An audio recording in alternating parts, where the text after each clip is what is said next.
నీ పునరుద్ధానపు సన్నిధి మాతో ఉంచారు. కృతజ్ఞతలు ప్రభు. ఇంతవరకు పాటల ద్వారా, స్తుతి ఆరాధన ద్వారా, చక్కటి సాక్ష్యముల ద్వారా మీరు మహిమ పొందుకున్నందుకు స్తోత్రాలు ప్రభు.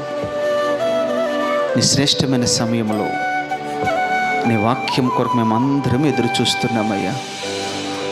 దుప్పు నీటి వాగుల కొరకు ఆశపడినట్లుగా, ఎండిన భూమి వర్షము కొరకు ఎదురు చూచినట్లుగా నా ప్రాణము నీ వాక్యం కొరకు ఎదురు చూస్తున్నది ప్రభా.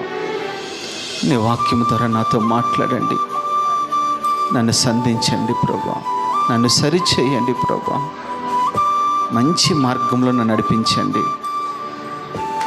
ఒట్టి చేతులతో వచ్చాను ప్రభా, ఒట్టి కుండతో వచ్చాను ప్రభా. నీ వాక్యముతో నింపి నన్ను పంపించండి. యేసు నామములో అడుగుచున్నాము తండ్రి, ఆమెన్. కూర్చుందాం. సర్వాధికారియు నిరంతర స్తోత్రార్హుడైన యేసుక్రీస్తు అతి శ్రేష్టమైన నామంలో లైవ్లో ఉన్న వారికి, నా ముందు కూర్చున్న వారికి నా ప్రేమ వందనాలు, శుభాలు తెలియజేస్తున్నాను. దేవుడు మిమ్మల్ని, మీ కుటుంబాలు దీవించునుగాక. దేవుని సన్నిధిలో మనము గడుపుట ఎంతైనా మంచిది, ఎంతైనా మంచిది. ఎందుకు మంచిది అనేది ఈరోజు మనం వర్తమానంలో విందాం. ఈరోజు వర్తమానం టైటిల్ ఏంటంటే, రాజు పని కొరకై కొనబడిన గుర్రాలు. చెప్పండి మాట, రాజు పని కొరకై కొనబడిన గుర్రాలు. ఈ టైటిల్ మీద పరిశుద్ధాత్మ దేవుడు మనతో మాట్లాడబోతున్నాడు. శ్రద్ధగా మీ హృదయాలు తెరచి ఈ మాటలు మీ హృదయం భద్రపరచుకోవాలని ప్రభు పేట మీకు మనవి చేస్తున్నాను. చూడండి, మొదటి దినవృత్తాంతాల గ్రంథము 1వ అధ్యాయము 16వ వాక్యాన్ని చదువుకుందాం. క్షమించిన 2వ దినవృత్తాంత గ్రంథము. సొలొమోను కుండి గుర్రములు ఐగుప్తులో నుంచి తేబడెను. రాజు వర్తకులు ఒక్కొక్క గుంపునకు నియమికమైన ధరనిచ్చి గుంపులు గుంపులుగా కొని తెచ్చిరి. వారు ఐగుప్తులో నుండి కొని తెచ్చిన రథము ఒక్కొక్కటికి 600 తులముల వెండియు, గుర్రం ఒక్కొక్కటికి 150 తులముల వెండియు నిచ్చిరి. హిత్తీయులు రాజులందరి కొరకును, సిరియా రాజుల కొరకును వారు ఆదరికి వాటిని తీసుకొచ్చిరి. దేవునికి మహిమ కలుగునుగాక. ఇంకా మీరు అటు ఇటు తిరగొద్దు, జాగ్రత్తగా అందరు కూర్చోండి. పిల్లల్ని కూడా దగ్గర కూర్చోబెట్టుకోండి. ఎవరి పిల్లల దగ్గర కూర్చోబెట్టుకోండి.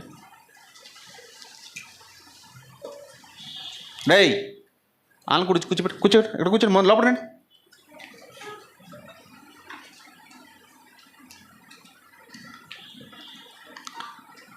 దేవునికి మహిమ కలుగునుగాక. ఒక్కొక్కడికి నేను వివరించి చెప్తాను, మీరు బాగుగా అర్థం చేసుకోవాలి. ఒకటి, ఇక్కడ పై మొట్టమొదటి మాట ఏముందంటే సొలొమోను అని రాయబడి ఉంది. సొలొమోను అన్న మాటకి అర్థం ఏంటంటే సమాధానము అని అర్థం. సొలొమోను మాటకు అర్థం ఏంటి చెప్పండి? సమాధానం. సమాధానం పరుచువాడే సొలొమోను. ఈ సొలొమోనుని సొలొమోనుగా మీరు అర్థం చేసుకోకూడదు. గుర్రములను గుర్రములుగా మీరు అర్థం చేసుకోకూడదు. ఆత్మీయంగా ఈ సొలొమోను యేసుక్రీస్తు ప్రభుల వారికి సాదృశ్యంగా ఉన్నాడు. గుర్రములు ఎవరికి సాదృశ్యంగా ఉన్నాయి అని అంటే విశ్వాసులకు సాదృశ్యంగా ఉన్నాయి. ఇక్కడ వర్తకులు కూడా ఉన్నారు. వర్తకులు ఎవరికి సాదృశ్యంగా ఉన్నారంటే దైవజనులకు సాదృశ్యంగా ఉన్నారు. ఈ ముగ్గురు గురించి ఈరోజు మనం విందాం. ఈ సొలొమోను రాజు తన పని కొరకై, నగర పని కొరకై, రాజ్య విస్తరణ కొరకై, రాజ్య వ్యాప్తి కొరకై గుర్రములను ఐగుప్తులో నుంచి కొనుక్కొచ్చాడు. అనేక దేశాలు ఉన్నాయి కదా, ఐగుప్తు దేశంలో నుంచి ఎందుకు కొనుక్కు రావాలి? ఐగుప్తు దేశంలో ఉన్న గుర్రములు చాలా బలమైనవి, చాలా ప్రతిష్ఠితమైనవి, చాలా వేగముగా పరిగెడతాయి. మీకు బాగా తెలుసు. ఇజ్రాయిల్ ప్రజలు ఐగుప్తు నుంచి విడిపించబడిన తర్వాత కొంత దూరం వరకు వచ్చిన తర్వాత ఫరో రథముల మీద, గుర్రముల మీద వారిని వెంటాడుతూ వచ్చాడు. ఎంత వేగంగా పరిగెట్టుకొచ్చాడంటే అక్కడ చూడండి, రథము యొక్క ఈల్స్, దాన్ని ఏమంటారు, చక్రాలు ఒకటి ఉంటుంది కదా, దాన్ని ఏమంటారు, వీల్స్ అంటారు కదా, ఇట్లా లోపల పెడతారు కదా దాన్ని, ఎద్దుల బండికి ఉంటుంది కదా,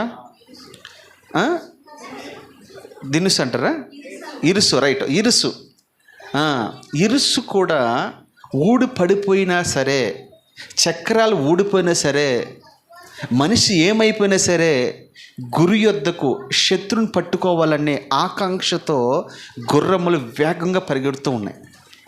వారి ముందు అగ్ని వచ్చినా, వారి ముందు ఎర్ర సముద్రమే వచ్చినా ఆ గుర్రాలు ఏ విధం చేతన శత్రుని పట్టుకోవాలని వేగంగా పరిగెడుతూ ఉన్నాయి. అందుకనే సొలొమోను ఆ బలాన్ని చూసి, వాటికున్న జ్ఞానాన్ని చూసి, వాటికున్న ధైర్యాన్ని చూసి సొలొమోను ఐగుప్తు నుంచి గుర్రాలు తెప్పించాడు. ఐగుప్తు అని అనగా లోకమునకు సాదృశ్యం. అది లోకంలో ఉన్న ఆ గుర్రాలను వెల ఇచ్చి కొన్నాడు. ఒక్కొక్క దానికి ఇంత ధనం ఇచ్చి కొన్నాడు, వెండినిచ్చి కొన్నాడు. వెండి దేనికి సాదృశ్యము అని అంటే విమోచనకు సాదృశ్యం. అది విమోచనకు సాదృశ్యం. అలాగా సొలొమోను వర్తకులు అంటే ఎవరో దైవ సేవకులు ఒక్కొక్క గుర్రానికి, ఒక్కొక్క గుంపుకి ఇంత వెండిని ఇచ్చి వారు కొన్నారట. ఇప్పుడు ఆత్మీయంగా చెప్తాను, ఆ రాజు యేసుక్రీస్తు ప్రభుల వారని మీకు చెప్పాను. ఈ రాజు కూడా మనల్ని ఈ లోకమన్న ఐగుప్తులో నుంచి వెల ఇచ్చి కొన్నాడు. ఊరకనే కొనలేదు మనల్ని. ఏం కొన్నాడు? వెల ఇచ్చి కొన్నాడు. కొన్నాడంటే మనం ఎవరో ఒకరి దగ్గర ఉన్నట్టే కదా. ఎవరి దగ్గర ఉన్నాం మనము? ఎవడో మన దగ్గర తీసుకుని వెళ్ళాడు మనల్ని, వాడే సాతాను అని అంటారు. సాతాను దగ్గర మనం ఉన్నాం. ఎందుకు ఆయన దగ్గర మనం ఉన్నాము? ఆజ్ఞ అతిక్రమించి పాపము చేయుట వలన వాడు మనల్ని తన స్వాధీనం చేసుకున్నాడు. ఇప్పుడు వాడి దగ్గర మనం మగ్గిపోతూ ఉన్నాం. వాడు మనల్ని శ్రమ పెడుతూ ఉన్నాడు, బాధ పెడుతూ ఉన్నాడు, దుఃఖపరుస్తూ ఉన్నాడు. ఇప్పుడు మీరు విన్న సాక్ష్యాల్లో కూడా దరిదాపు ఏ మాటలు ఉంటాయి. వాడు వేధిస్తూ ఉన్నాడు, బాధ పెడుతూ ఉన్నాడు, అవమానపరుస్తూ ఉన్నాడు. ఎందుకంటే వాడు కొనుక్కున్నాడు కదా. యేసయ్య వద్ద నుంచి వాడు కొనుక్కుని మనల్ని భయంకరంగా హింస పెడుతూ ఉన్నాడు, బాధ పెడుతూ ఉన్నాడు. ఇప్పుడు తిరిగి వాడి వద్ద నుంచి మళ్ళా ప్రభు మనం కొనాలి. అసలు ఎందుచేత మనం వాడికి అమ్ముడుపోయాము? ఒక మాట నీకు చదివిస్తాను. మీ పరిశుద్ధమైన గ్రంథాలు తెరవండి.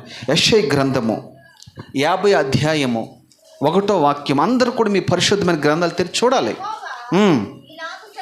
యెహోవా ఇలాగ సెలవిచ్చుచున్నాడు, నేను మీ తల్లిని విడనాడిన పరిత్యాగ పత్రిక ఎక్కడున్నది? ఇది చూసుకోండి. నా అప్పుల వారిలో ఎవనికి నేను మిమ్మల్ని అమ్మేసి తిని, మీ దోషములు బట్టి మీరు అమ్మబడతారు. చాలమ్మ, మీ దోషములు బట్టి మీరు అమ్మబడతారు. నేను అమ్మలేదు మిమ్మల్ని. అక్కడ క్వశ్చన్ మార్క్ ఉంటుంది. ఎవరికి, ఏ అప్పుల వాళ్ళని నేను మిమ్మల్ని అమ్మి వేసి తిని? ఆయన అమ్మడం మనల్ని, ఆయన అమ్మలేదు, మనమే అమ్ముడిపోయాం. ఎలాగ అమ్ముడిపోయాం మనము? దోషములు బట్టి, పాపమును బట్టి, ఆజ్ఞ అతిక్రమించడం బట్టి, లోబడిన తనను బట్టి, విగ్రహ ఆరాధన చేయడం బట్టి, పాపం చేయడం దాన్ని బట్టి, లోకాచార లోక పద్ధతిలో మనం పాటించడం బట్టి మనము వాడికి అమ్ముడిపోయాము. వాడు మనం కొనుక్కున్నాడు. కొనుక్కున్న తర్వాత వాడిష్టం, వాడు మనం ఎలా వాడుకుంటే అలా వాడబడాలి. కూర్చోమంటే కూర్చోవాలి, లేవమంటే లేవాలి. ఐగుప్తులో బానిసలుగా వెళ్ళిన ఇజ్రాయేల్ ప్రజల పరిస్థితి అంతే కదా. అక్కడ గమ్మత్తు ఏంటంటే, ఎప్పుడైతే మోషే వెళ్ళాడో, మోషే వెళ్ళిన తర్వాత వారి మీద కఠినమైన బానిసత్వం వచ్చింది. ఇక ఫరో అంటాడు, ఇక నుండి మీకు నేను కీలునోను, అంటే మట్టి ఇవ్వను, గడ్డి ఇవ్వను. మీ గడ్డి మీరే తెచ్చుకోవాలి, మీ మట్టి మీరే తెచ్చుకోవాలి, మీరే దున్నాలి, అంటే మీరే తొక్కాలి. చూడండి, వాళ్ళు ఇస్తే సచ్చోజడో దున్నో చేసో ఇటుకలు తయారు చేస్తారు. కానీ విచిత్రం ఏమంటున్నాడంటే ఇక్కడ, ఎప్పుడైతే మేము ప్రభుని ఆరాధన చేస్తాక వెళతామని అంటామో అప్పుడే మీకు కఠినమైన శిక్షలు వస్తూ ఉంటాయి. మీ ఉద్యోగ స్థలాలు కూడా మీరు గమనించండి. నేను ఆదివారం చర్చికి వెళ్తానంటే వాడు ఖచ్చితంగా నీ మీద పగబడతాడు. ఎగస్ట్రా డ్యూటీ అప్పుడే వేస్తాడు. ప్రత్యేకించి నీ మీద పగబెడతాడు, ద్వేషం పెంచుకుంటాడు. వాడు మాత్రమే కాదు, అక్కడ ఉన్న వాళ్ళందరూ కూడా అంతే.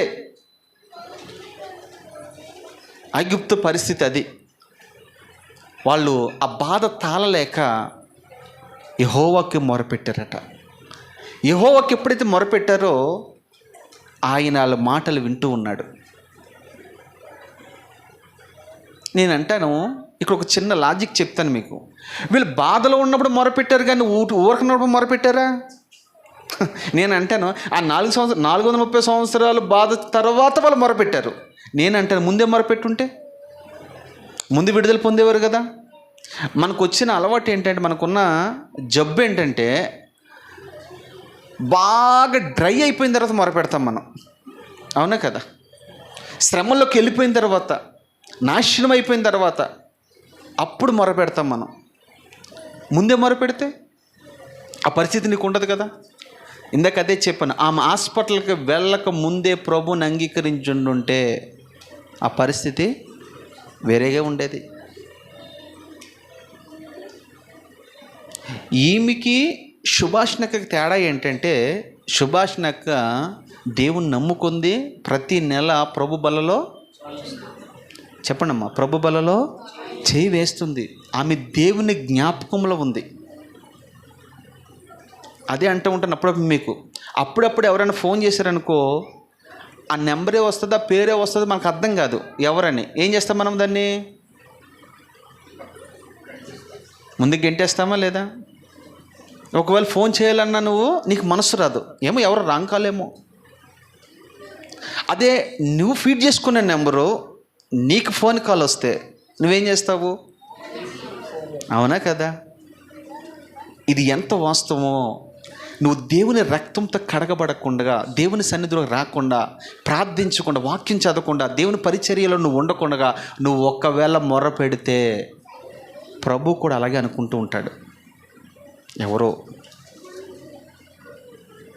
ప్రతి దినము దేవునితో మనము గడిపేవారుగా ఉండాలి. ఆయన జ్ఞాపకాల్లో మనం ఉండాలి. మోషేని బట్టి దేవుడు అంటాడు, మోషే నా ఇల్లంతటిలో నమ్మకస్తుడు కదా, అబ్రహాము నా స్నేహితుడు కదా, మోషే నా స్నేహితుడు కదా. వాళ్ళ స్నేహితులుగా మార్చబడ్డారంటే ప్రభుతో ఎంత అంటే, మనకు ఒక వ్యక్తి స్నేహితుడిగా మార్చబడాలంటే ఊరిన స్నేహితులు అయిపోతారా? కొంతమందికి అయిపోతారు. ఎలా తెలుసా? ఈరోజు చికెన్ కూర వేశారనుకోండి, నువ్వేనా ఫ్రెండ్విక, అంతే కదా.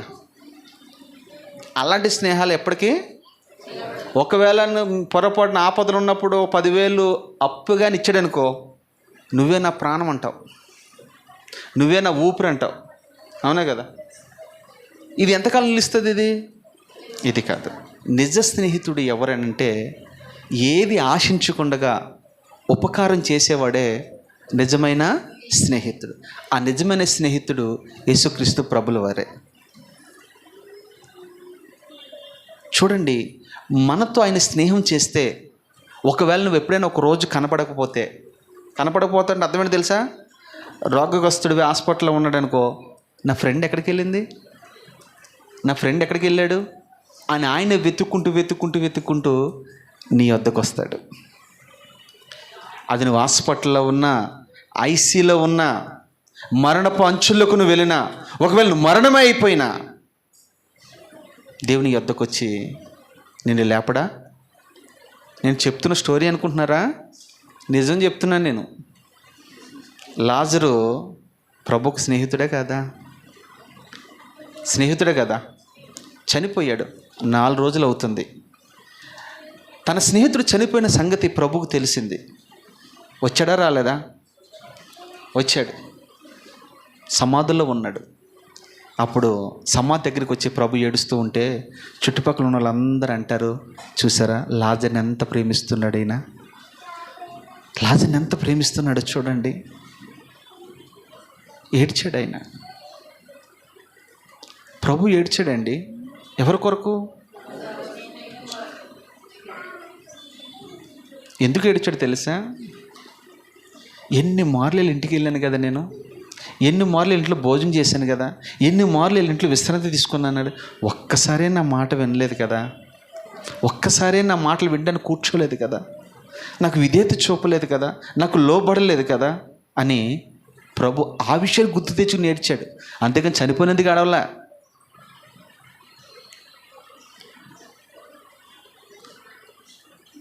ఐగుప్తులో ఉన్న మనల్ని ప్రభు కూడా కొన్నాడు. ఎందుకు కొన్నాడు? మనము యెషయా గ్రంథం చదువుకున్నాం.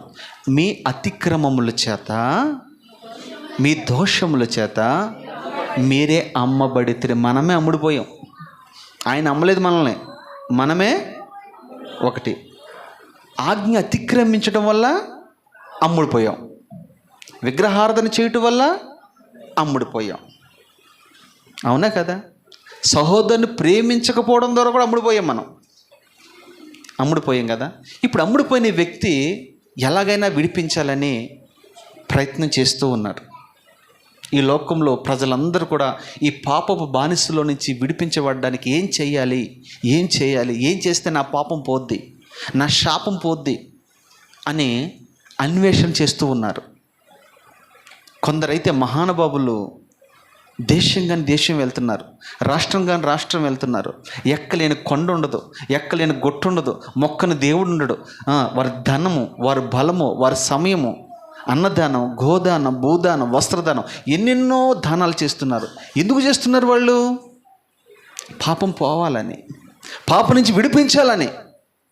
కానీ బైబిల్ స్పష్టంగా చెప్తుంది, యేసు రక్తము ద్వారా తప్ప ఏ మనుష్యుడికి విమోచన లేదు. ఐగుప్తులు 430 సంవత్సరాలు వాళ్ళు ఉన్నారు. అక్కడ ఏం జరిగిందో తెలుసా? యేసుక్రీస్తు ప్రభుల వారు గొర్రె పిల్లగా ఐగుప్తుకి వెళ్ళాడు. గొర్రె పిల్లగా ఐగుప్తుకి వెళ్ళి అక్కడ ఏం చేయాలి తెలుసా? వధించబడ్డాడు. ఎలా వధించబడ్డాడు చెప్పండి? గొర్రె పిల్లగా వధించబడ్డాడు. ఆ మాట చదువుతుంది ఒకసారి మీరు. నిర్గమకాండంలో ఉంటుంది ఆ మాటలు, చదవండి ఒకసారి.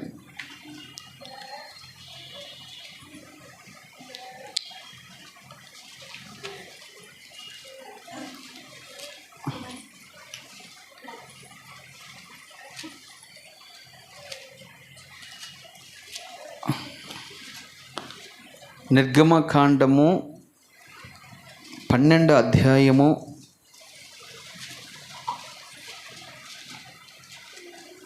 15వ వాక్యం చదవండి.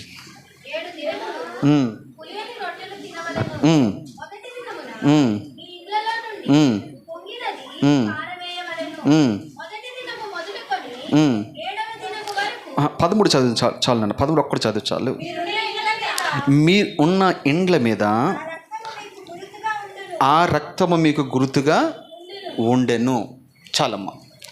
ఇక్కడ చూడండి, ఐగుప్తులు విడిపించడానికి యేసుక్రీస్తు ప్రభువు వారు అక్కడ బలియాగం అయ్యాడు, వధించబడ్డాడు. వధించబడి ఆయన రక్తం ఇచ్చి ప్రతి గుమ్మం మీద ఈ రక్తాన్ని పూయండి. సంహార దూత వస్తాడు, ప్రతి ఇంటిని చెక్ చేస్తాడు. ఏ ద్వారబంధం మీద అయితే నా రక్తం ఉండదో వారిని సంహరిస్తాడు, తొలుచులి పిల్లల్ని చంపేస్తాడు. మన ఇంట్లో మొదటిది ఏదైనా ఉన్నామండి దాన్ని చంపేస్తాడు అని చెప్పకనే చెప్పారు. ఎవరి ఇంటి మీద యేసు రక్తం ఉండదో ఆ ఇంటిని సంహార దూత ముట్టడి వేస్తాడు. అందుకని యేసుక్రీస్తు ప్రభుల వారు తన రక్తం ఇచ్చి ఏం చేయడు తెలుసా? ఐగుప్తు నుంచి ఇజ్రాయేల్ ప్రజలందరినీ విడిపించాడు. సొలొమోను కూడా వెల ఇచ్చి, ధనమిచ్చి, వెండినిచ్చి ఐగుప్తులో ఉన్న గుర్రాలన్నిటిని కూడా తెప్పించుకున్నాడు. ఇప్పుడు కొన్నాడు కదా గుర్రాలని. ఎందుకు కొన్నాడు అంటారు? గుర్రాలని రాజుకి ఏం అవసరం? అమ్మ, గుర్రాలు ఎందుకు వాడతాడు రాజు? దాని మీద కూర్చోడానికి, దాని మీద ప్రయాణించడానికి, 1. 2, యుద్ధాలకి వెళ్ళడానికి. రాజు యుద్ధం చేస్తున్నాడంటే యుద్ధ వాతావరణం గుర్రం ముందుగా చూస్తుందా లేదా? గుర్రానికి ఏముండాలి అప్పుడు? ధైర్యం ఉండాలి, తెలివి ఉండాలి. శత్రు నుంచి ఎలా తప్పించాలి మా నాయకుడిని, మా రాజుని అనే ఆలోచన దానికి ఉండాలి. ఆ గుర్రం ఎంత వేగంగా, ఎంత బలముగా పనిచేస్తుందో మీకు లాస్ట్లో చూపిస్తాను. 1, గుర్రం ఎందుకు కొన్నాడు, వెల ఇచ్చానంటే రాజు తన పని కొరకే కొన్నాడు. అది దాన్ని ఎందుకు పోషిస్తున్నాడు, ఎందుకు సంరక్షిస్తున్నాడు అని అంటే రాజ్య విస్తరణ కొరకు, రాజ్య వ్యాప్తి కొరకు, రాజ్య పని కొరకు ఆ గుర్రాన్ని కొన్నాడు. ఇప్పుడు మీకు అర్థమైంది అనుకుంటా. ఆ గుర్రాలు ఎవరు? మనమే. ఆయన వెల ఇచ్చి మనల్ని కొన్నాడు. కొన్న తర్వాత ఇప్పుడు రాజు పని మనం ఏం చేయాలి? అరే, ఇప్పుడే చెప్పాను, ఆ గుర్రాలు రాజు పని కొరకు వాడబడుతున్నాయి. మరి ఈ గుర్రాలు, కొన్ని గుర్రాలు ఉంటాయి, నువ్వు ఏది పెట్టినా తినేసి ఇక్కడే బొజ్జుంటామయ్యా అని అనేవాళ్ళు చాలామంది ఉన్నారు. ఈ గుర్రానికి ఎంతో పెట్టుబడి పెట్టాడు, ఎన్నో సంవత్సరాలు పడి దీన్ని పోషిస్తున్నాడు, ఎంతో బలమైన మేత పెడుతున్నాడు. మంచి గోధుమలతో నేను నిన్ను తృప్తిపరచేదను. మంచి గోధుమలతో, అవి చెడిపోయిన గోధుమలు కాదు, మంచి వాక్యము చేత నిన్ను తృప్తిపరుస్తూ ఉన్నాడు, నిన్ను బలపరుస్తూ ఉన్నాడు. ఇంత బలమైన వాక్యం విన్న తర్వాత నువ్వు ఇంట్లోనే కూర్చుంటే కుదరదు. ఈ రాజు పని నువ్వు చేయాలి. ప్రతి గుర్రముకు ఒక్కొక్క పని ఉంది. పౌలు అదే అంటాడు, పరిచర్యలు నానా రకముల విధములుగా ఉన్నాయి.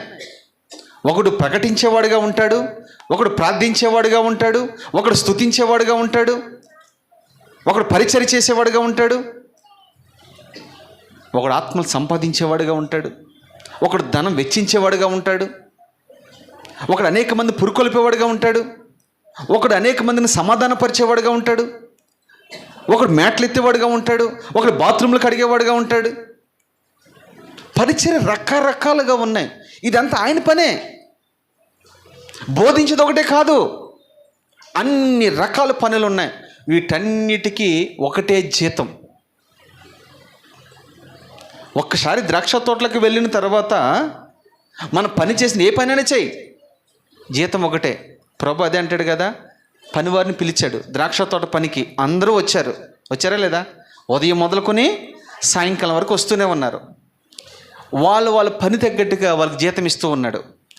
ఈలోగా ఉదయకాలం వచ్చినోడు కడుపు మంట వచ్చి అన్నాడు, ఇదేందయ్యా, మేము ఉదయమే వచ్చాం కదా, మాకింత జీతం తక్కువ ఇస్తున్నావు, వాడు ఇందాకే వచ్చాడు, గంట ముందే వచ్చాడు, వాడికి అదే జీతం ఇస్తున్నావు అంటే అప్పుడు ప్రభు ఏమంటాడు తెలుసా?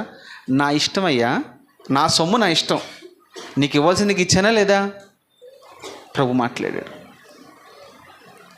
వారు క్రియలకు తగినట్లుగా, చెప్పండి, క్రియలకు తగినట్లుగా లేదా వారి పనికి తగినట్లుగా ప్రతిఫలము ఆయన యొద్ద ఉన్నది, ఆయన ఇస్తాడు. అది ఆయన దగ్గర ఉంది. ఆయన జీతం పట్టుకుని రాబోతున్నాడు. ఆయన జీతం తీసుకుని వస్తాడా రాదా? ఉందా లేదా బైబిల్లో? ఆయన జీతం ఆయన దగ్గర తీసుకుని వస్తాడు. నీ క్రియలు తగినట్టుగా నీకు బహుమానం ఇవ్వబోతున్నాడు, నీకు జీతం ఇవ్వబోతున్నాడు ఆయన. రాజు పని కొరకే మనము కొనబడ్డాం, రాజు పని కొరకే మనం పెంచబడుతూ ఉన్నాం. పెంచబడిన నువ్వు, కొనబడిన నువ్వు ఇక మౌనముగా ఉండకూడదు. ఏం చేయాలి? ఆయన పని చేయాలి. ఆయన పనులు ఏమేమి ఉన్నాయి ఇక్కడ? చాలా ఉన్నాయి కదా. శుక్రవారం చాలామంది ప్రార్థనలకు వస్తూ ఉన్నారు, చాలా గంభీరంగా ప్రార్థన చేస్తూ ఉన్నారు. అదొక పని. ఇప్పుడు ఇంత బలమైన వాక్యం విన్నా నీవు వాక్యాన్ని నీ హృదయంలో భద్రపరుచుకొని నీవు కూడా ఒక బోధకుడిగా మార్చబడాలి. కాలాన్ని బట్టి చూడగా మీలో అనేకులు బోధకులుగా ఉన్నారు. మీరు బోధకులుగా మార్చబడాలి. మార్చబడి ఏం చేయాలి తెలుసా? ఆ బోధ, ఏ బోధ ఇది? క్రీస్తుని గూర్చిన బోధ అయి ఉండాలి. ఆయన బోధలు ఏమున్నాయి? ఆయన జననం ఉంది, ఆయన మరణం ఉంది, ఆయన పునరుద్ధానం ఉంది. ఆ బోధను మనం ఇతరులకి ఏం చేయాలి తెలుసా? చెప్పాలి, తెలియపరచాలి. కొన్నాడై నిన్ను, కొన్నవాడికి నువ్వు సొంతం. శుక్రవారం రాను అంటే కుదరదు, శనివారం రాను అంటే కుదరదు, ఆదివారం రాను అంటే కుదరదు. నువ్వు కొనబడ్డావు, నీ సొత్తేం కాదు, నువ్వు విలువ పెట్టి కొనబడ్డావు. నువ్వు నిష్ఠసరిగా రెంకలేస్తా కుదరదు ఇక్కడ. నువ్వైనా నేనైనా మన బానిసలు. మనం సాతాను యొద్ద నుంచి మనం కొన్నాడైనా. చర్చికి రండి అంటే కొన్ని గుర్రాలు అడ్డం తిరుగుతాయి. అట్లా పొరపాటున ఉండకూడదు. నువ్వు దైవజనుడు చెప్పింది వినాల్సిందే, లోబడాల్సిందే, విధేయత చూపాల్సిందే. కారణం ఏంటో తెలుసా? నీదంటే ఇందులో ఏదీ లేదు. నీది ఉన్నది పోగొట్టుకున్నావు. ఎక్కడ పోగొట్టుకున్నావు? ఏదైనా తోటలో మన తండ్రి గారే పోగొట్టేశాడు. ఇక మనకి సొంతమేం లేదు, నీకు నాకు. ఇప్పుడు మన యజమానుడు మన రాజు యేసుక్రీస్తు ప్రభుల వారు. ఆయన పని చేయడానికే నిన్ను వెల ఇచ్చి కొన్నాడు. ఆయన వెండి బంగారాలతో కొనలేదంట. దేంతో కొన్నాడు తెలుసా? ఆ మాట ఉందా లేదా? వెలకట్టలేని రక్తము, వాల్యుబుల్ అయిన రక్తము, పవిత్రమైన రక్తము, పరిశుద్ధమైన రక్తం ఇచ్చి నేను కొన్నాడు. కొన్న తర్వాత నువ్వు ఆయన సొంతం అంతే. బానిసలు ఎలాగుంటారో ఒక మాట చెప్పి నేను ముందుకు వెళ్తాను. ఏసేపు బానిసకి అమ్మబడ్డాడు. అమ్మబడిన తర్వాత ఇంట్లో పనికి పెట్టుకున్నాడా లేదా? గోమెరు మీకు బాగా తెలుసు. గోమెరు ఎవరు? హోషే గ్రంథం మీరు చదివితే అర్థమవుతుంది గోమెరు ఎందులో ఉంటుంది. ఆమెను కూడా హోషే ఏం చేయడు తెలుసా? వెండినిచ్చి కొన్నాడు. వేలం పట్టేస్తున్నారు ఆమెని. ఆమె ఒక వేశ్య. అందరూ కొంత ఇచ్చి కొనుక్కుంటూ ఉంటే అందరికంటే ఎక్కువ ఇచ్చి వెల ఇచ్చి ఆమెను కొనుక్కున్నాడు. వేశ్య ఎందుకయ్యా నీకు? గోమెరు ఒక వేశ్య. ఆత్మీయంగా మనమందరం కూడా వేశ్యలమే. మనం కూడా హోషే కొన్నట్లుగా యేసుక్రీస్తు ప్రభుల వారు నిన్ను నన్ను కొన్నాడు. ఎవరో పాడైపోయిన మనల్ని కొన్నాడైనా, చెడిపోయిన మనల్ని కొన్నాడైనా.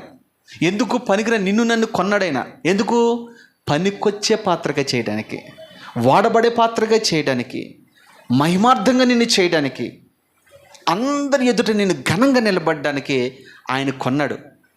అప్పుడప్పుడు మీకు చెప్తూ ఉంటాను, ఈ మందిరం ఎలాంటిదంటే ఒక మెకానికల్ షెడ్ లాంటిది. మెకానికల్ దగ్గరికి మంచి బళ్ళు ఎవరు తీసుకెళ్ళాడు కదా? ఏ బళ్ళు తీసుకెళ్తాడు? పాడైపోయిన తీసుకెళ్తాడు. అది మనకు చాలా ఇబ్బందికరంగా ఉంటుంది అది మనకి. కానీ మెకానికల్ చేతిలో పడిన తర్వాత దాన్ని ఏం చేస్తారు తెలుసా?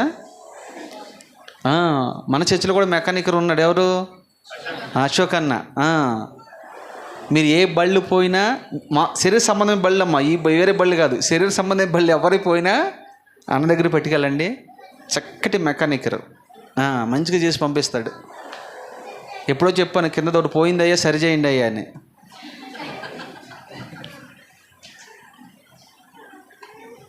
మంచి వ్యక్తి, సౌమ్యుడు, వినయం కలిగినవాడు, విధేయత కలిగినవాడు. యశోద నిజంగా అదృష్టవంతురాలే. అది దేవునికి మహిమ కలుగును కాక. ఆయన దగ్గరికి, మెకానిక్ దగ్గరికి మనము బళ్ళు తీసుకెళ్తే ఆయన చక్కగా చేసి పంపిస్తాడు కదా. అలా పాడైపోయి నీ బ్రతుకును ఆయన ఏం చేస్తాడు తెలుసా? ఆయన బావి దగ్గర కూర్చున్నాడు. మెకానిక్ షెడ్ అదే అయింది. పాడైపోయిన ఒక బండి వచ్చింది అక్కడికి. ఆ బండిని ఆయన ఏం చేయడు తెలుసా? చక్కగా బాగు చేసి, లూజ్ అయిపోయిన అన్నీ టైట్ చేసి, అన్నీ సరిచేసి మళ్ళా ఆ బండిని పంపించాడు. ఈ బండి ఏం చేసిందో తెలుసా? ఊర్లోకి వెళ్ళి అనేక బండ్లు తీసుకొచ్చింది. ఆమె అన్న మాట ఏంటి తెలుసా? నన్ను గూర్చి చెప్పిన వాడు అక్కడ ఉన్నాడు రండి. ఆమె గురించి ఏం చెప్పాడు? అది ఆమె ఏమన్నా తెలుసా? ఖచ్చితంగా మాట్లాడాడు. నీకు 5 భర్తలు ఉన్నారు, ఇప్పుడున్నవాడు కూడా నీవాడు కాదు. ఖచ్చితం. ఆమె గుట్టెను రొట్టుపరిచాడు. ఆమె పాప చట్టాన్ని ఇప్పాడు. ఇప్పడలేదా? ఇప్పాడు. వాస్తవం చెప్పాలంటే ఆమె సమరస్త్రీకి 2 చేతులతో మనం దండం పెట్టచ్చు మనం అందరం. ఎందుకు తెలుసా? నువ్వు వ్యభిచారివి అని అన్నాడు ఆయన. నీకు 6 భర్తలు ఉన్నారని చెప్పాడు. ఆ మాట ఒకవేళ మనల్నిగా నన్నుంటే నువ్వు చర్చికి వస్తావా? చర్చికి రాపోగా మా మీద కేసేస్తావు. నువ్వు వేస్తావు లేదా? రూపాయి ఖర్చు లేకుండా దేశమంతా అల్లరి చేస్తాం మమ్మల్ని. ఈ మాట మేము కనుక అంటే వేరే రకంగా చెప్తుంటేనే అంటున్నారు. ఈరోజు అన్న మా కోసం చెప్పాడు అంటారు. ఏంటి వేరేగా చెప్పినా ఇక డైరెక్ట్ చెప్తే ఇంకేం ఉంటాం మేము ఇక్కడ. కానీ ఆ తల్లి చూడండి, నా గుట్టును రొట్టుపరిచినవాడు, లేకపోతే నా పాప చెట్టని విప్పినవాడు. ఆ మాట చదవండి. మీరు వచ్చి నేను చేసినవన్నీ నాతో చెప్పిన మనుషుని చూడుడి, ఈయన క్రీస్తు కాడా అని ఆ ఊరివారితో చెప్పగా బయలుదేరి ఆమెన్. ఇప్పుడు వెల ఇచ్చి కొన్న తర్వాత నువ్వు నేను కూడా సమరస్త్రీలాగానే ఉండాలి. సమరస్త్రీ ఏం చేసింది? ఊరంతా వెళ్ళింది. వాస్తవానికి ఒకప్పుడు ఆమె చూసినప్పుడు అందరూ సిగ్గుపడ్డారు, హేళన చేశారు. వేషం వస్తుందని తలదించుకుని పక్కకు వెళ్ళిపోయారు. కొంతమంది ఆమెతో ఎటకారం ఆడారు, కొంతమంది ఆమెను భయంకరంగా శోధించారు. కానీ క్రీస్తు దగ్గరికి వచ్చి తిరిగి వెళ్తున్నప్పుడు ఆమె ఇప్పుడు ఎలాగెళ్ళిందో తెలుసా? రాజకుమార్తెగా వెళ్ళింది. ఆమె మాటల్లో మార్పు కనపడింది వాళ్ళకి, ఆమె ప్రవక్తనలో మార్పు కనపడింది ఆమెకి. ఆమె ఒక్కొక్క మాట మాట్లాడుతూ ఉంటే అనేక మంది హృదయాలు కరిగిపోతున్నాయి. ఒకప్పుడు ఎప్పుడు ఇలా మాట్లాడలేదే, ఇప్పుడు బాగు చేయబడింది, స్వస్థత పొందింది. ఇప్పుడు ఆత్మీయ స్వస్థత పొందిన తర్వాత, బాగు చేసిన తర్వాత ఇప్పుడు ఊర్లోకి వెళ్ళి అనేక మందిని ప్రభు యొద్దకు తీసుకువస్తుంది. నిజంగా ఆ గుర్రాన్ని బట్టి దేవుడు మహిమపరచబడలేదా? దేవుడు ఘనపరచబడలేదా? వెలయించుకున్న నిన్ను బట్టి దేవుడు ఘనపరచబడుతున్నాడా? మహిమపరచబడుతున్నాడా? సంతోషిస్తున్నాడా? మిమ్మల్ని బట్టి మనుషులే సంతోషిస్తున్నారా? దేవుడు సంతోషిస్తున్నాడా? ప్రశ్న వేసుకో. పౌలు అంతటి వాడే అంటాడు, మనుషులను సంతోషపెట్టేవాడినైతే దేవుని ఎప్పటికీ సంతోషపెట్టలేను. ఆయన సంతోషించేది ఏదైనా నీలో నాలో ఉందంటే ఒకటి ఆత్మలను సంపాదించటం, ఆత్మల కొరకు ప్రయాసపడటం, ఆత్మల కొరకు ప్రార్థన చేయటం. మళ్ళీ చెప్పండి 3 మాటలు. ఆత్మలు సంపాదించేవారిగా మనం ఉండాలి, ఆత్మల కొరకు ప్రయాసపడేవారిగా మనం ఉండాలి, ఆత్మల కొరకు ఈ 3 ఏదో ఒక పనిలో నువ్వు ఉండాలి. ఒకవేళ నువ్వు వెళ్ళకపోయినా వెళ్ళేటోడికి ఏం చేయాలి? నువ్వు ప్రోత్సహించాలి, సపోర్ట్ చేయాలి.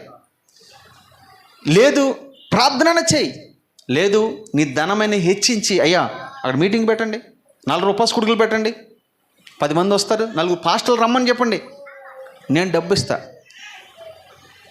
కనీసం ఆ రీతిగానే కానీ మనం చేసి 4 దైవజనులు ఇక్కడ నిలబెట్టి అనేక మందికి వాక్యం వినిపిస్తే ఆ ఒక్కొక్క మాట ద్వారా ఒక ఆత్మనే రక్షించబడదా? దేవుని పని ఎలాగైనా చేయొచ్చు, మనసు నీకు ఉండాలి కానీ, కృతజ్ఞత నీకు ఉండాలి కానీ. మళ్ళా చెప్తున్నా, మనం వెలబెట్టి కొనబడిన వారము. మీరు మీ సొత్తు ఉందా మాట లేదా? మీరు మీ సొత్తు కాదు, మీరు విలువ పెట్టి కొనబడిన వారు. మీ సొత్తు అంటే మీ ఇష్టము. మీరు రావాలంటే రావచ్చు చర్చికి, మానాలంటే మానవచ్చు, పాడాలంటే పాడవచ్చు, పాడకుండా పాడుకో. కానీ ఇప్పుడు మిమ్మల్ని ఏం చేశాడు ప్రభు? లోకంలో నుంచి, పాపంలో నుంచి, శాపంలో నుంచి మిమ్మల్ని విడిపించాడు. ఆయన కొన్నాడు మిమ్మల్ని. ఎందుకు కొన్నాడు తెలుసా? విలువైన మాట, ఆయన రాజ్య విస్తరణ కొరకు, రాజ్య వ్యాప్తి కొరకు, రాజ్యము బలపరచుటకు నన్ను కొన్నాడు. నీ ద్వారా ఒక ఆత్మైనా రక్షించబడిందా? ఒకరికైనా సువార్త చెప్పావా? నీ సాక్ష్యం బట్టి ఎవరికైనా సువార్త చెప్పావా? ఆలోచన చేయి. సొలొమోను ఎందుకు గుర్రాలు కొన్నాడో తెలుసా? తన పని నిమిత్తమే, ఊరేగడానికి కాదు. తన పని, రాజును ఊరేగిస్తే గుర్రాలు. దాని పై మాటలు మీరు చదువుకుంటే అక్కడ పల్లకిని సిద్ధపరుస్తున్నారట. పల్లకి ఎందుకు సిద్ధపరుస్తారు? అన్ని సిద్ధపరిచిన తర్వాత కావాల్సింది పల్లకిని మొయ్యాలంటే రథాలు సిద్ధపడుతున్నాయంట. అక్కడ రథాలు మొయ్యాలంటే ఎవరున్నారు? గుర్రాలే కదా ఉండాల్సింది. ఈ రథము చదువున్నా ఒకసారి ఆ మాట, మూలవాక్యం పై మాట, అదే వచ్చిన పై మాట చదువు చాలమ్మా. సొలొమోను రథములను గుర్రపు రౌతులను సమకూర్చెను.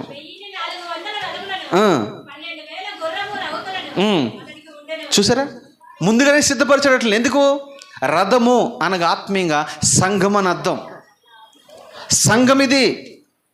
ఈ రథం అంటే ఏదో అనుకునేవారు. ఈ రథం అంటే దేవుని సంఘం, ఇది జీవం గల దేవుని సంఘం. ఇది ఈ సంఘాన్ని ఆ గుర్రములు మోసుకుని ఊరు వెళ్ళినట్టుగా నీవు నేను కూడా యేసుక్రీస్తు ప్రభుల వారిని మోసుకుంటూ వెళుదుముగాక. ఆయన మనం మోసుకుంటూ వెళ్ళాలి. గాడిద పిల్లను కట్లు విప్పిన తర్వాత నా యొద్దకు తీసుకురండి అన్నారు. తీసుకొచ్చిన తర్వాత వాటి మీద వస్త్రములు కప్పిన తర్వాత ఆ గాడిద యేసయ్యని ఎక్కించుకొని ఊరు తిప్పుతూ ఉంది. ఎప్పుడైతే ఈ గాడిద మీద యేసయ్య కూర్చున్నాడో ఈ గాడిదకి ఎక్కలేని విలువ వచ్చేసింది, గౌరవం వచ్చింది. అందరు నమస్కరిస్తున్నారు, అందరు సాగిలు పడుతున్నారు, అందరూ జైహో జైహో అంటున్నారు, ఖర్జూరపు మట్టలు పట్టుకున్నారు. చూసారా, విలువ లేని గాడిదకి ఎంత విలువ వచ్చిందో తెలుసా? మేము కూడా ఒకప్పుడు లోకంలో ఉండే గాడిదలమే. ప్రభువుని మోస్తున్నాం. ఆనాటి నుంచి ఇప్పటి వరకు కూడా ఎక్కడికి వెళ్ళినా ఘనమైన స్వాగతం, ఘనంగా మమ్మల్ని పిలుస్తారు, ఘనంగా మమ్మల్ని సన్మానిస్తారు, ఘనంగా మమ్మల్ని నిజంగా ఊరేగిస్తూ ఉంటారండి. స్వయంగా నేను అనుభవిస్తున్నాను. మొన్న నేను ఒక ఊరికి వెళ్తే ఆమె స్టీల్ ప్లాంట్లో జాబ్ చేసేటోళ్ళు, ఒక పోలీస్ ఆఫీసరు, అందరు గొప్ప గొప్ప వాళ్ళే. వెళ్ళినంటే మమ్మల్ని చూసినట్టు లేచి నిలబడ్డారు. ఎందుకు ఈ విషయం చెప్తున్నా తెలుసా? వాస్తవం చెప్పాలంటే యేసయ్యని మేము మొయ్యకపోతే మేము ఈ లోకంలో ఎందుకు పనికిరాని వాళ్ళు. గుర్రాలను అందుకని ఆయన కొన్నాడు. ముందుకెళ్దాం, త్వరగా మనం ముందుకెళ్దాం. చూడండి, 2వదిగా చూస్తే ప్రకటన గ్రంథము 5వ అధ్యాయము 9 నుంచి 10 వాక్యాలు చదువుకుందాం. 9-10.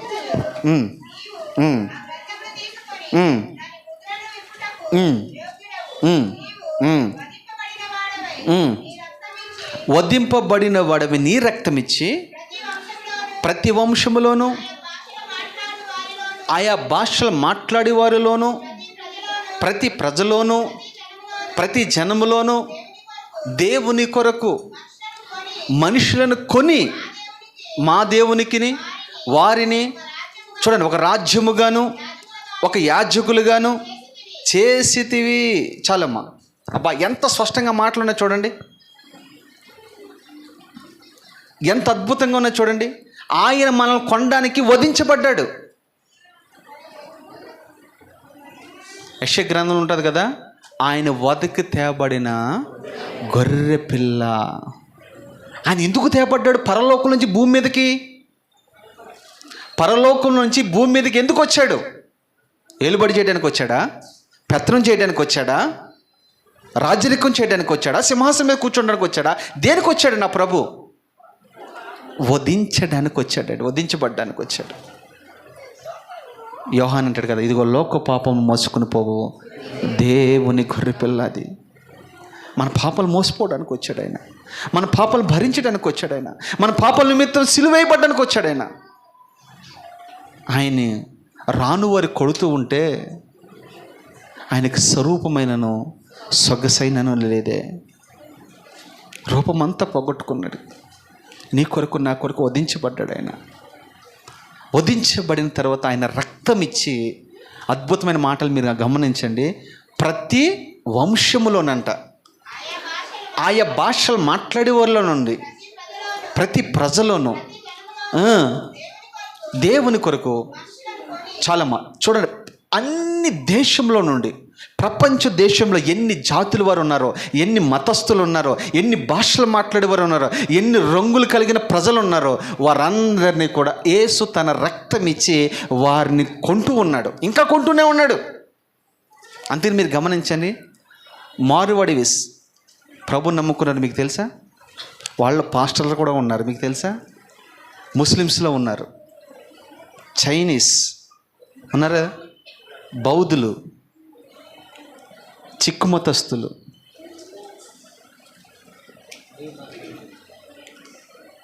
రెడ్డిస్, తర్వాత చౌదరీస్, బ్రాహ్మిన్స్, ఇక ఒకటి కాదు, వాళ్ళు ఎన్నైనా పెట్టుకున్నామండి పేర్లు. వాళ్ళందరి నుంచి మళ్ళా నా ప్రభు ఒక్కొక్క జాతిలో నుండి, ఒక్కొక్క భాషలో మాట్లాడేవారి నుంచి అనేక మందిని తన రక్తం ఇచ్చి కొంటూ ఉన్నాడు. అందుకని మీరు గమనించండి, ఈ రోజున లోకమంతా ఎందుకు ఏడుస్తుందో తెలుసా? లోకమే ఆయన వెంబడిస్తూ ఉందంట, లోకమే ఆయన తట్టు వెళ్తూ ఉందంట, లోకమే ఆయన వైపు చూస్తూ ఉందట.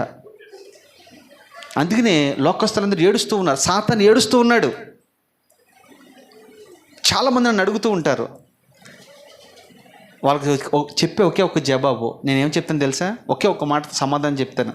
మీరు ఆలోచించండి, నదులన్నీ కలిసి సముద్రంలోకి వెళ్ళాలి కదా, అవునంటారు కదా? నువ్వు ఏదనేదైనా కావచ్చు, ఏ నదైనా చివరి కలవలసింది అదే చెప్తాను. అరే బాబు, నువ్వు ఏ కులమైనా, ఏ మతమైనా, ఏ ప్రాంతమైనా, ఏ భాష మాట్లాడేవాడివైనా ఖచ్చితంగా నువ్వు యేసుక్రీస్తు ప్రభు యొద్దకి రావాల్సిందే. కాస్త ఆలస్యం అవుతుంది తప్ప ఖచ్చితంగా నువ్వు వస్తావు. అందుకనే చూడండి, అన్ని జాతుల వారి, అన్ని మతస్థులు సంఘంలో ఉన్నారు. ఇక్కడ కూర్చున్న వాళ్ళు రకరకాల మతస్థులు ఇక్కడ ఉన్నారు, ఇక్కడ కులస్తులు ఇక్కడ ఉన్నారా లేదా? అందరూ ఒకటే కులమమ్మ మీది. మిమ్మల్ని అడిగితే పర్సనల్గా మేము రెడ్డి గారమండి, మేము రాజులమండి, ఇంకా మీరు చౌదృశ్యమండి, పర్సనల్గా చెప్తే ఇక్కడ చెప్పరు. కానీ మీరు అడిగితే చెప్తారా లేదా? రాజన్న చెప్తారా లేదా? చెప్తారు. ఎందుకంటే మనల్ని ఆయన కొన్న ప్రేమ చేత ఆకర్షించాడు. మనల్ని ఆయన తండ్రి ఆకర్షిస్తేనే కానీ ఎవరు రాలేరు కదా. కొన్న తర్వాత మనల్ని ఏం చేయడు తెలుసా? రాజులుగాను యాజకులుగా చేశాడు ఆయన. అది దాసుడిగా చేయలేదు. మీరు మళ్ళీ గుర్తుపెట్టుకున్న మాట. కొన్న తర్వాత లోకస్తులైతే బానిసలుగా చేశారు. ఎవరిని? యేసేపుని చేశారా లేదా? బానిసగా చేశారు, బానిసగా వాడుకున్నారు. కానీ నా రాజు నిన్ను కొన్న తర్వాత నిన్ను రాజుగా చేయడానికే కొన్నాడు, నిన్ను యాజకుడిగా చేయడానికే కొన్నాడు నిన్ను. ఇప్పుడు మనం అందరం ఏమైపోయామో? చీకటిలో నుంచి ఆశ్చర్యకరమైన వెలుగులోకి మనం నడిపించబడ్డాం. ఈ ఆశ్చర్యకరమైన వెలుగులో వచ్చిన నిన్ను నన్ను ఆయన మళ్ళీ ఏం చేస్తున్నాడు తెలుసా? శుభ్రంగా స్నానం చేపించి, మంచి వస్త్రములు కట్టి, సుగంధ తైలములతో పూసి, మంచి కిరీటం పెట్టి, మంచి ఉంగరం పెట్టి, మంచి కడియం పెట్టి, మంచి చెప్పులు వేసి సింహాసనం మీద నిన్ను నన్ను కూర్చోబెట్టాడు ఆయన. ఇప్పుడు మన రాజులు మనం, ఇప్పుడు మనం యాజకులు మనం. మీరు రాజులైన యాజక సమూహమునై ఉన్నారు. అది ఆయన మనల్ని ఎందుకు కొన్నాడు తెలుసా? రాజుగా నేను ఊరేగిస్తూ ఉన్నాడు ఆయన. మీరు గొప్పగా చెప్పుకోవచ్చు, నీ కులం గురించి నువ్వు చెప్పేది ఏం లేదు. నీ కులం ఏదంటే పరలోకము. నీ కులం ఏది చెప్పండి? నీ ఇంటి పేరు ఏం పేరంటే ఏం చెప్తారు? యోధా. చెప్పండి అమ్మా, రాసుకోండి అమ్మా. మీకు విలువైన మాటలు మీకు మళ్ళీ దొరకవు. మీ ఇంటి పేరేమో పరలోకము. క్షమించండి, అంతేనా నేను చెప్పింది? గోత్రం. మీ గోత్రం ఏది? యోధా గోత్రం. అంటే మా గోత్రము రెడ్లమండి, మా గోత్రం ఇంక కడగబడిన తర్వాత నువ్వు రెడ్డి అన్నావు అనుకో, నువ్వు నిజంగా యేసయ్యతో ఎవరైనా పొరపాటున మేము ఉన్నా లేకపోయినా, మీ బంధువుల దగ్గర మీ కులాల గురించి మీరు మాట్లాడారంటే మీరు యేసయ్య రక్తంతో సరిగ్గా కడగబడలేదు మీరు. ఇప్పుడు మన ఏ గోత్రం మంది? యోధా అన్న మాటకు అర్థం ఏంటంటే స్తుతించేవాడు అని అర్థం. ఎస్, యోధాలో నుండే ప్రముఖుడు బయలుదేరి రాబోతూ ఉన్నాడు. ఎంత గర్వంగా రోమాల్లో నిక్కబొడుస్తున్న మాటలు చెప్తుంటే నాకే, మరి మీకు ఎలాగుందో నాకు తెలియట్లేదు. కానీ ఆ పరలోకం మాకు ఎందుకు లేని ఈ మురుగుండలను ఉంటామన్నా మేము అంటారా? అలాగే ఉన్నారు మీరు చూస్తుంటే. రైట్. ఇక్కడ మనల్ని ఆయా భాష మాట్లాడేటోళ్ళని, ఆయా వంశస్థుల్ని, ఆయా ప్రాంతస్తుల్ని ప్రభు తన రక్తం ఇచ్చి కొన్నాడు. కొన్ని వాళ్ళని రాజుకులుగాను యాజకులుగా చేశాడు. రైట్, ఇది అర్థమైంది. మూడోదిగా చూద్దాం. 1 కొరింథీయులకు రాసిన పత్రిక 6:19.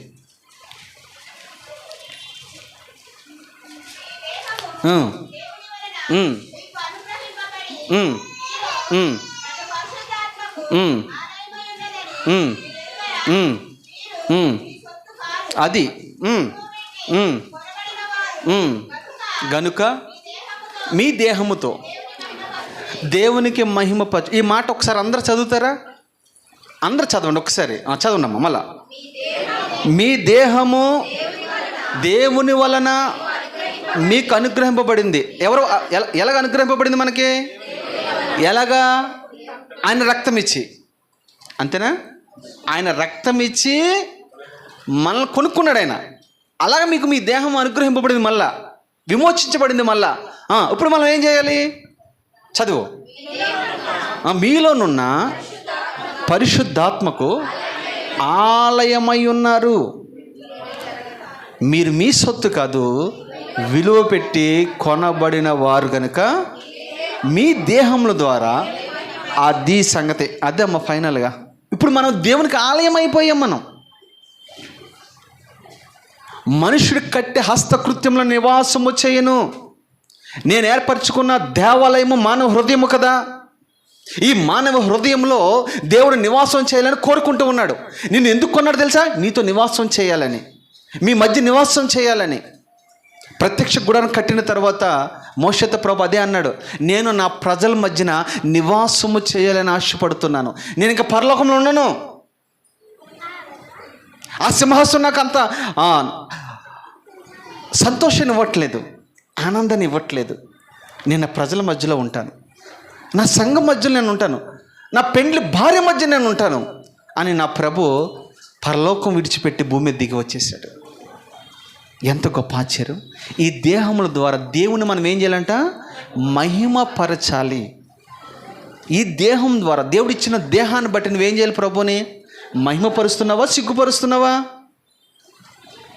ఈ దేహాలు ఎవరి? దేవునివి.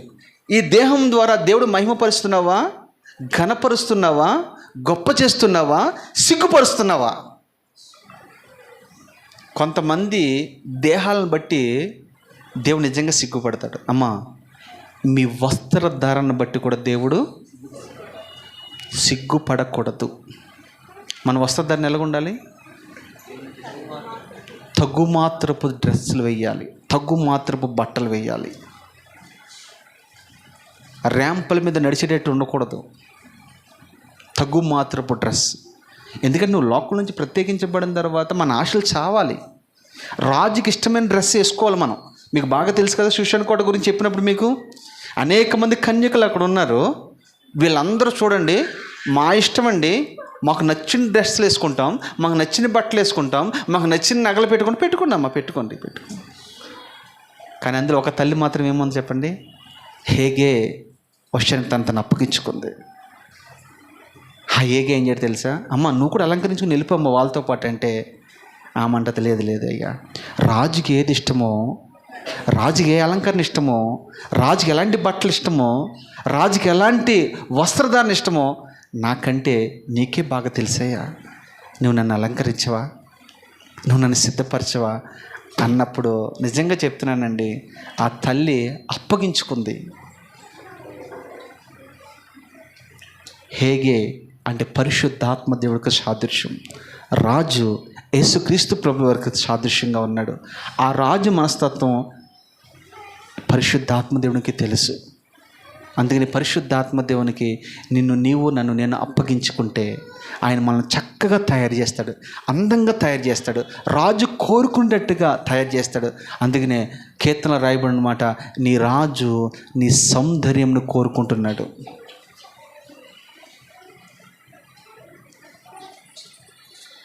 రాజు నువ్వు అప్పగించుకుంటే రాజు నన్ను సిద్ధపరిచి ఆయన చేతుల్లో పెడతాడు. ఆయన త్వరగా రాబోతూ ఉన్నాడు, మధ్యాకాశానికి వస్తాడు. వచ్చిన సంఘం అంతా కూడా అలంకరించబడినదై దేవుని ఎదుర్కోవాలి. అందుకని ప్రభు ఒక మాట అంటాడు, ఉపమానంగా ముందే చెప్పాడు. ఆయన ఒక విందును తయారు చేశాడు. విందుశాలకి అనేక మందిని పిలిచాడు, అందరూ వచ్చారు. ఒక్కడు మాత్రము దిగంబరుగా ఉన్నాడు, వస్త్రము లేనివాడుగా ఉన్నాడు. అప్పుడు అంటాడు, నా స్నేహితుడా, వస్త్రము లేకయే ఇక్కడికి ఎలా వచ్చేటివి? నా స్నేహితుడా, చూడండి ఎంత మంచిగా మాట్లాడాడు. నా స్నేహితుడా, వస్త్రము లేక ఇక్కడ ఎందుకు వచ్చావు అంటే దీన్ని బట్టి ఏం అర్థమైంది మీకు? పెండ్లిశాలలోకి మనం అందరం వెళ్ళేటప్పుడు రాజ వస్త్రములు ధరించుకునే వెళ్ళాలి కదా, పెండ్లి వస్త్రములు ధరించుకునే వెళ్ళాలి కదా. అక్కడ కూడా నీ డ్రెస్లు వేసుకుంటారా మీరు? కాదు, కుదరదు. ఇక్కడికి వచ్చిన రాజు ఏది ఇస్తే చేయాల్సిందే. అద్భుతమైన మాట. రాజు మనల్ని కొన్నాడు, మనం ఆలయంగా అయిపోయాం.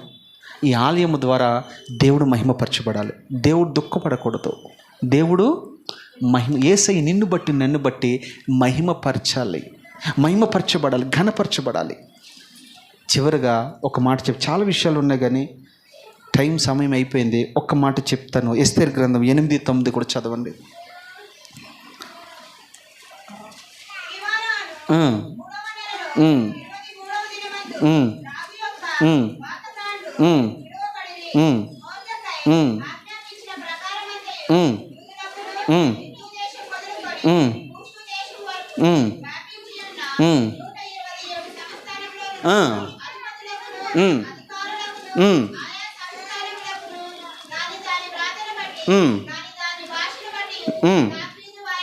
చూసారా, రాసి ఏం చేశాడు?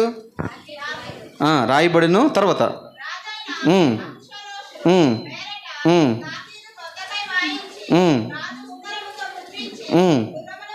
అది అనగా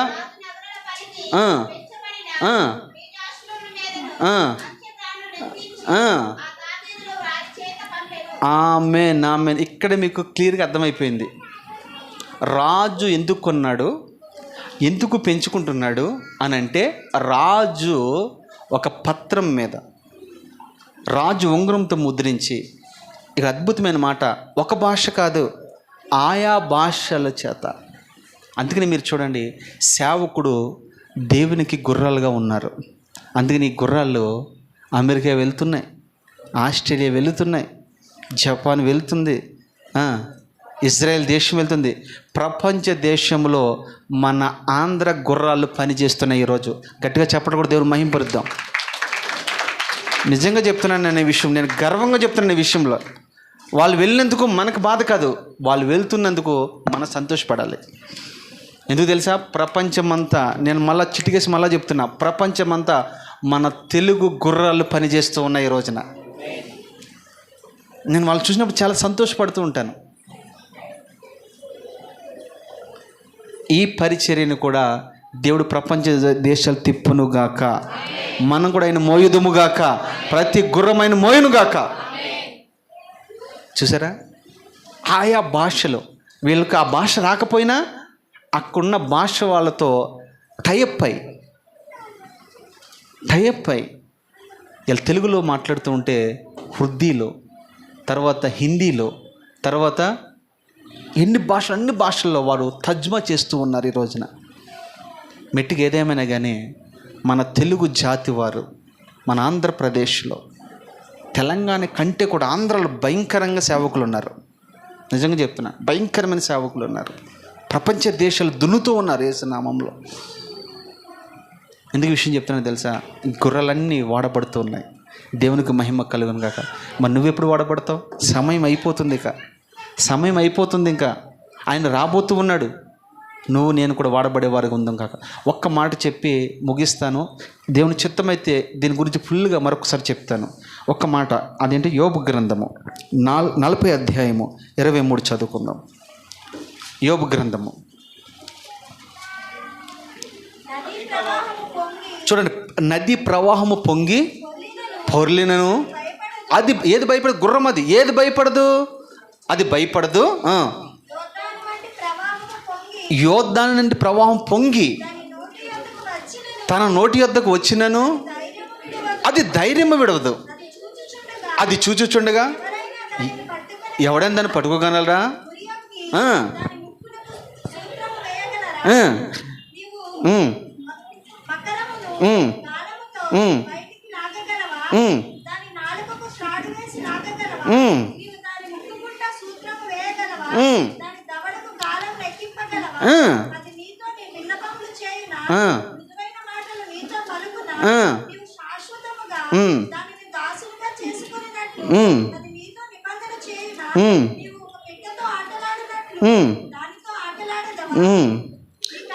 చాలు. ఇది ఇప్పుడు చాలా టైం అయిపోయిందమ్మా. దీని గురించి మరొక దేవుని చిత్తం అయితే ప్రార్థన చేయండి, వివరంగా చెప్తాను.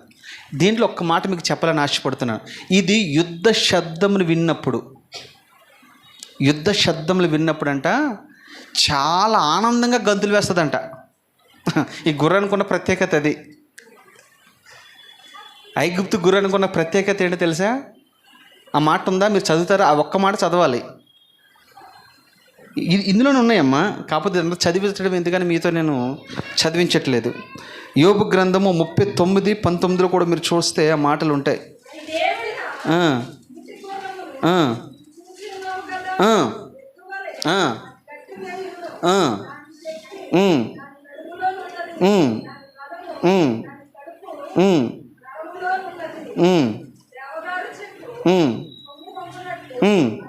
చూడండి, అంటే దీని కూడా వివరంగా నేను ఇంకోసారి చెప్తాను, మళ్ళీ చెప్తున్నాను. ఇప్పుడు టైం లేదు, మీకు పూర్తిగా చెప్తేనే అర్థమవుతుంది.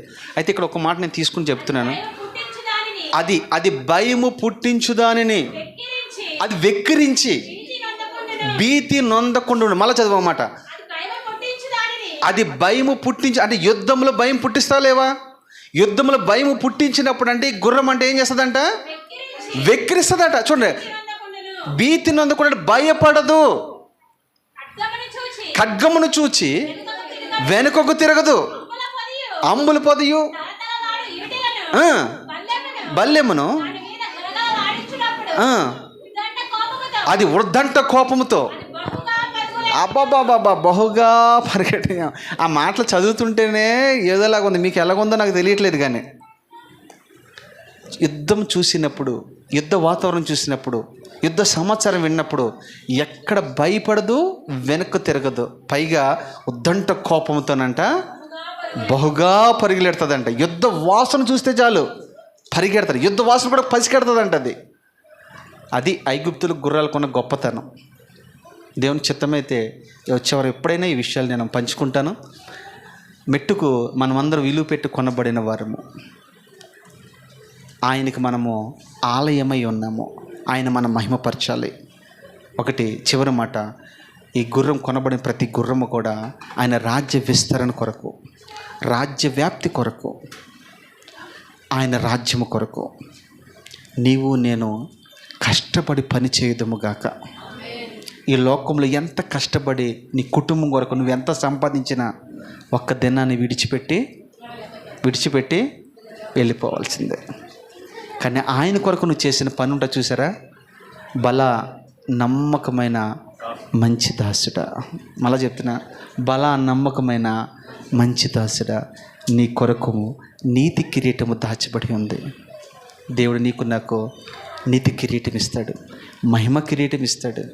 అది పోగొట్టుకుంటావో పొందుకుంటావో నీ ఇష్టం. చెప్పవలసిన అన్ని పరిశుద్ధాత్మ దేవుడు తన సేవకుని బలపరిచి చెప్పాడు.